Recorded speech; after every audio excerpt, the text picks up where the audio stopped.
Assalamualaikum warahmatullahi wabarakatuh. Yang terhormat Bapak Tommy Wahyu Septarianto selaku dosen pengampu bahasa Indonesia. Perkenalkan, saya Fitrikanya Dewi. Saya dari Prodi S1 Manajemen UPBJJ UT Bogor. Izinkan saya untuk mempresentasikan tentang COVID-19 melanda pendidikan di Indonesia.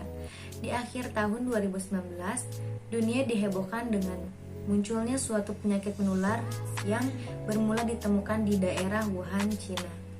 Penyakit menular yang disebabkan oleh sindrom pernafasan akut oleh coronavirus 2 atau SARS-CoV-2. Virus itu kemudian diberi nama COVID-19. Virus tersebut merupakan keluarga besar dari coronavirus yang dapat menyerang hewan.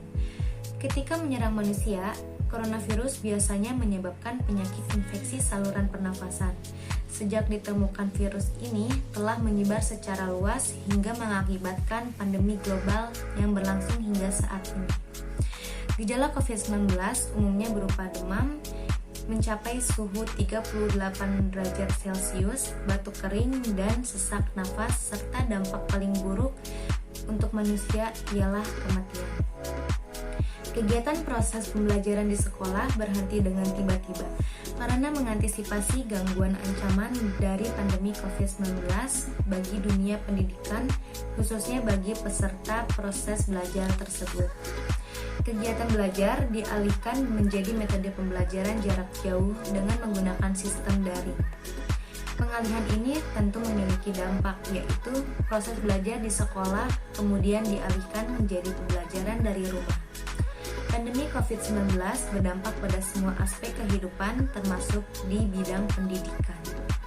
Berikut yang diterapkan dalam pembelajaran selama pandemi COVID-19 di Indonesia yaitu: yang pertama, learning from home, yaitu kolaborasi antara sekolah dengan orang tua. Sebelumnya, pembelajaran dilaksanakan dengan tatap muka face to face dalam ruang kelas. Namun, ketika wabah COVID-19 ini menyerang, pembelajaran tatap muka yang tadinya sudah menjadi tradisi atau budaya masyarakat Indonesia berubah menjadi pembelajaran online dengan menggunakan teknologi. Guru pun harus bisa memastikan meskipun siswa belajar dari rumah.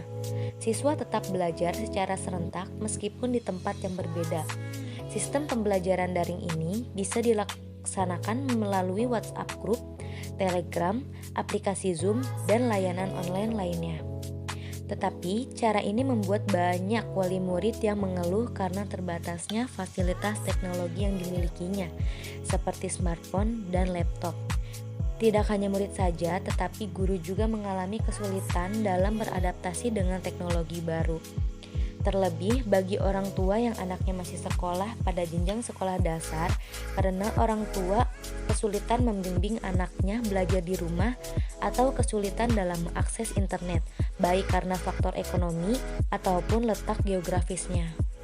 Yang kedua, pemerintah menerapkan pembelajaran daring sebagai peluang sekaligus tantangan.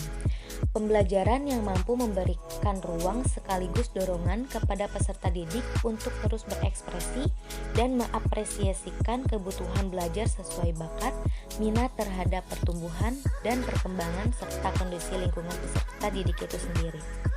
Penggunaan teknologi sebagai media dalam pembelajaran selama COVID-19 merupakan salah satu cara agar siswa dapat tetap belajar. Penggunaan teknologi sebagai media pembelajaran mengharuskan guru dan siswa untuk melangkah ke arah yang lebih maju. Di sisi lain, penggunaan teknologi dalam pelaksanaan kegiatan belajar mengajar sangat penting dan berguna untuk menyongsong pendidikan yang lebih efektif di masa yang akan datang. Yang ketiga, adapun model pembelajaran yang bisa diterapkan guru di masa pandemi COVID-19, salah satunya ialah blended learning. Blended learning tidak terlepas dari pembelajaran e-learning yang berperan sebagai payung atau landasan dalam melaksanakan pembelajaran online, atau sering kita dengar dengan istilah daring. Pembelajaran daring ini tidak terlepas dari bantuan teknologi dan komunikasi. Setelah itu, pembelajaran ini juga didesain untuk menciptakan pengalaman belajar yang optimal.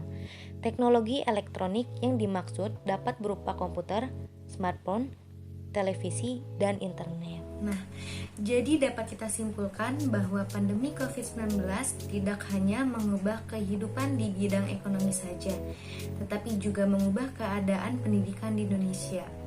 Karena banyak sekali kesulitan yang dialami oleh dunia pendidikan di masa pandemi seperti kesulitan teknologi, psikologis, dan keuangan. Namun, pemerintah juga sudah mempunyai solusi dengan melaksanakan pembelajaran daring atau jarak jauh. Maka dari itu, peran guru, peran orang tua, dan peran pemerintah sangat diperlukan agar program tersebut bisa berjalan dengan lancar di masa pandemi. Terima kasih, sekian dari saya. Mohon maaf bila ada salah kata. Billahi taufiq wal hidayah. Wassalamualaikum warahmatullahi wabarakatuh.